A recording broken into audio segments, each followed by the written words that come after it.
好，我是初晨，一会儿我就要奔赴5·1口才主持现场了。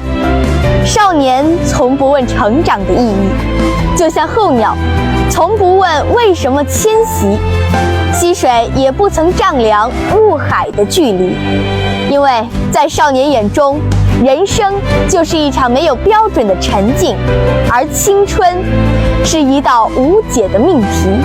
我们只望向我们大大方方做自己。